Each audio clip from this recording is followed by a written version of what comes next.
Hari ini kita akan buktikan Alkitab ngomong apa. Kapan Papa di surga menampakkan diri kepada Abraham? Lihat kondisinya ya. Dekat Pontar Bantin di Mamre. Sedang ia duduk di pintu kemahnya waktu hari panas terik. Ayo kita keluarkan situasi ini.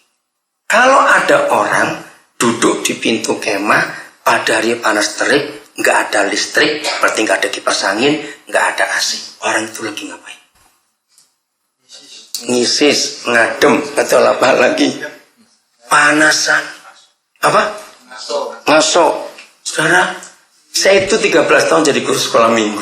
Saya sangat percaya anak-anak.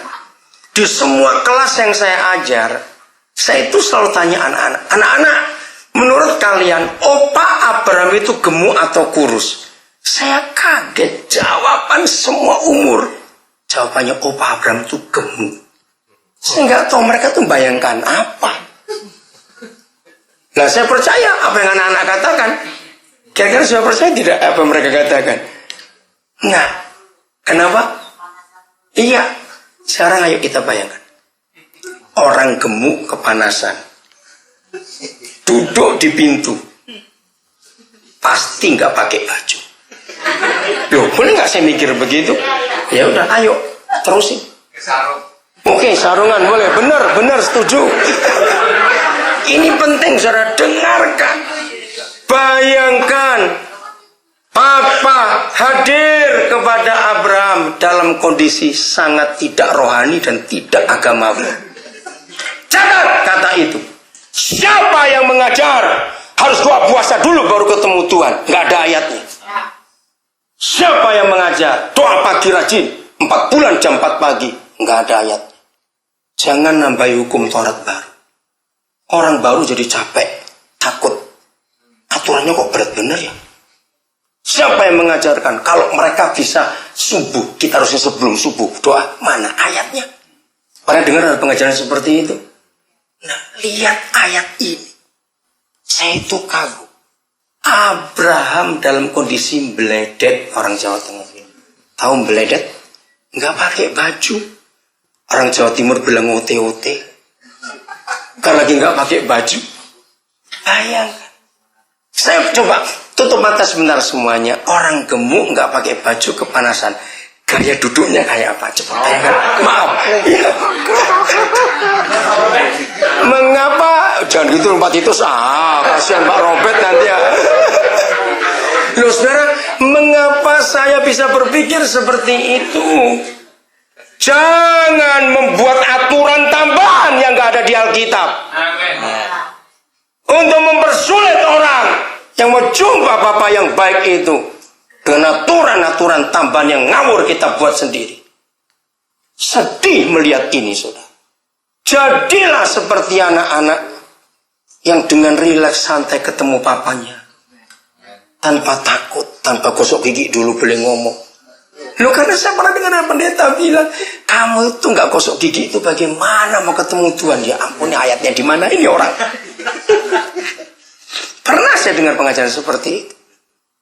Dalam kondisi begitu santai, apa itu nggak sungkan, nggak segan, nggak bilang gini, Bram pakai baju dulu dong Bram, aku mau ketemu ini, enggak. Langsung ketemu dalam keadaan beledet. Jangan lupa kata itu, kepanasan tengah hari, panas terik di pintu kemah, saudara. Ajari semua orang bisa jumpa Tuhan sambil tiduran. Kok nggak amin? Amin. Jangan bilang itu berdosa, tidak. Lihat ini dia berani sekali, nggak ada yang marahin dia. Nah, kalau pakai agamawi, nggak boleh begitu. Di depan bupati masih boleh begitu. Lain, Tuhan bukan bupati kok. Namamu siapa, Dik? Namamu siapa? Wah, tambah ya udahlah, biar aja dia main-main. Saudara, kenapa Tuhan Yesus berkata, jadilah seperti anak kecil, baru kamu bisa masuk surga? Ya ini contohnya. Dia nggak takut. Apa Tuhan tersinggung dengan guling-guling begitu? Coba jawab, apa Tuhan tersinggung? Enggak loh, cuma bener dia kayak nggak ada orang aja yang aja ngelawan. Namamu siapa? Hah? Tata, kelas berapa? Satu kecil. Oh, Kamu buat sekolah baru kalau ada satu kecil sekarang ini. Oke Tata, terima kasih. Kamu jadi contoh buat kami yang tua-tua ini. Terima kasih Tata. Saudara percaya dia juga bisa nikmati hadirat Tuhan? Ya sudah. Jangan pakai aturan tambahan. Masih pasal 18, saya percepat. Akhirnya yang pertama disampaikan setelah persembahan dikorbankan, korban dipersembahkan, lalu Yahweh berkata, tahun depan anakmu itu lahir, Sarah itu akan mengandung. Nah, nenek ini dengar itu tertawa geli. Nenek nggak tahu diri, tua hamil. Aduh, saudara, kayak apa begitu? Maka itu namanya sudah diganti, bukan? Nah, setelah itu ada tugas berikut. Ini menarik. Ayat 16, saudara. Lihat ini caranya. Lalu masih pasal 18. Lalu berangkatlah orang-orang itu dari situ. Siapa orang-orang itu tadi?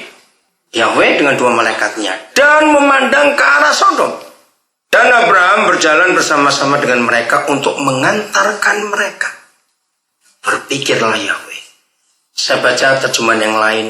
Maka Yahweh berbicara dalam hati. Sama dah. Artinya begini. Begitu diantar tamu-tamunya pulang. Tuhan itu berhenti. Nah ketika Yahweh berhenti, Abraham juga bingung. Kenapa ini? Nah, ini nggak ngomong loh saudara, dalam hati. Jadi gini, kalau kita mendramatisirkan, apakah aku akan menyembunyikan kepada Abraham apa yang hendak aku lakukan ini? Bukankah sesungguhnya Abraham akan menjadi bangsa yang besar serta berkuasa? Ngerti maksudnya? Kan dalam hati ngomongnya ini, nggak ada suara keluar, pelan sekali. Jadi Abraham juga bingung. Ayo kalau saudara punya tamu pejabat, sudah pamit atau berhenti di depan pintu, pasti mikir, apa yang ketinggalan ini? Dan ternyata betul, ada yang ketinggalan. Nah, gereja, catat ya kalimat ini. Roh Kudus engkau tolong kami. Saya dapat rahasia ini, saya kagum sekali. Ternyata Yahweh sangat-sangat merasa tidak enak kalau rencananya ke Sodom itu nggak didiskusikan dengan sahabatnya ini. Gila nggak ini? Siapa dia? Siapa Abraham? Sampai begitu perlunya. Jadi lagi saya baca ya. Apakah aku akan menyembunyikan kepada Abraham apa yang hendak kulakukan ini? Saya tahu dalam bahasa G ada kata basinggi. Rasa nggak enak, rasa salah. Kalau nggak memberitahu sahabatnya, siapa Abraham? Seharusnya semua kita jadi gereja seperti ini. Sebelum Papa buat sesuatu, dia harus izin dulu kepada kita.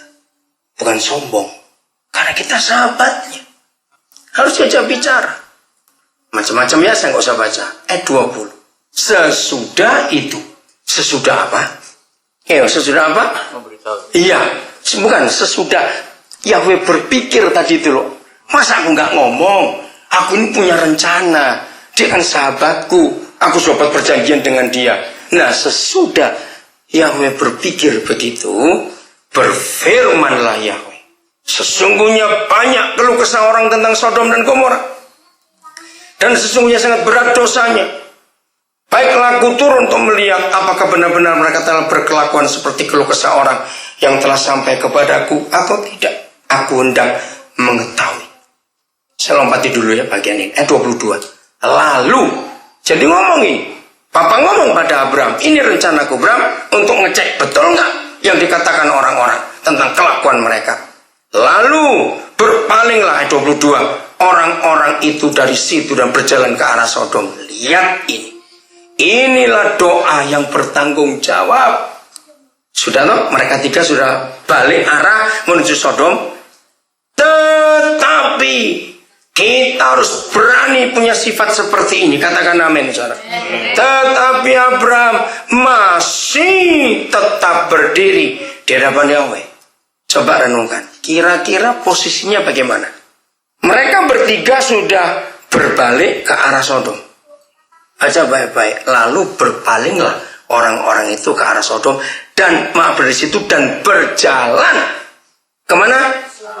Ke arah Sodom. Lalu Abraham tetap berdiri. Jadi dia berbuat apa? hari ini